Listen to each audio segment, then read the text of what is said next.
ગૃહ રાજ્યમંત્રી હર્ષ સંઘવીએ અલથાણ પોલીસ સ્ટેશનનું લોકાર્પણ કર્યું હતું। આ લોકાર્પણ કાર્યક્રમમાં રાજ્ય સરકારના મંત્રી મુકેશ પટેલ, સંદીપ દેસાઈ, ધારાસભ્ય સંગીતા પાટીલ, સુરત શહેર પોલીસ કમિશનર સહિત પોલીસ અધિકારીઓ અને સામાજિક આગેવાનો ઉપસ્થિત રહ્યા હતા। ગૃહ રાજ્યમંત્રી હર્ષ સંઘવીએ અલથાણ પોલીસ સ્ટેશનનું લોકાર્પણ કર્યું હતું। અલથાણ પોલીસ સ્ટેશન લોકાર્પણ પ્રસંગે ગૃહ રાજ્યમંત્રી હર્ષ સંઘવીએ ભાષણ આપતા જણાવ્યું હતું કે આજનો દિવસ સુરત માટે એક ખાસ અને ગૌરવભર્યો છે।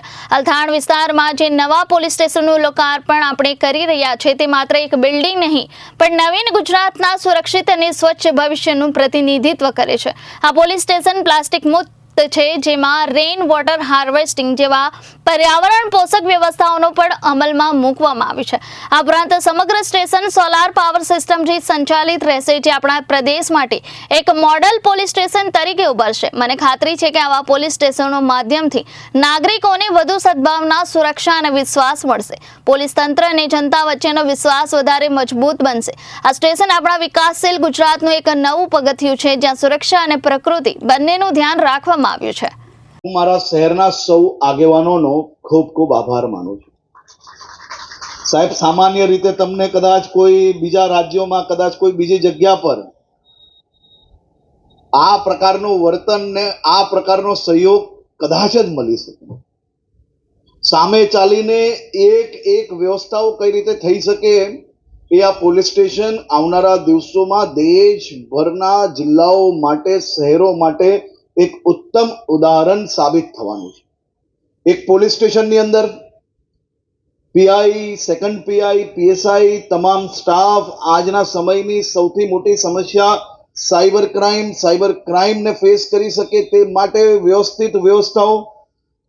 અને હવે આદરણીય મોદી સાહેબ જ્યારે ગુજરાતના મુખ્યમંત્રી હતા ત્યારે પોલીસ દળમાં મહિલાઓને ખૂબ મોટી તક આપી અને ખૂબ મોટી સંખ્યામાં મહિલાઓ જ્યારે પોલીસની અંદર ફરજ બજાવતા હોય, એ બી કોઈની દીકરી છે, એ બી કોઈની બહેન છે।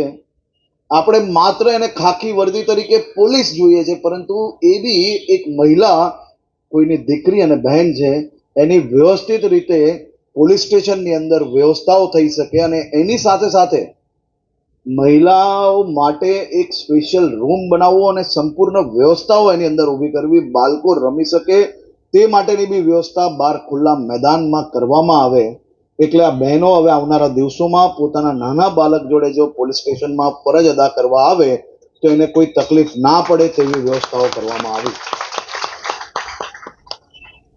સંપૂર્ણ સોલાર આધારિત પોલીસ સ્ટેશન બનાવવું, એટલું જ નહીં, પ્લાસ્ટિક ફ્રી પોલીસ સ્ટેશન બનાવવું। પોલીસ સ્ટેશનના કોન્ફરન્સ રૂમની અંદર ક્યાંય બી પાણીની બોટલ ચારે તરફ તમને ના મળે, એ દ્રશ્ય જ્યારે જોવા મળે તો કેવો આનંદ થાય એક નાગરિક તરીકે।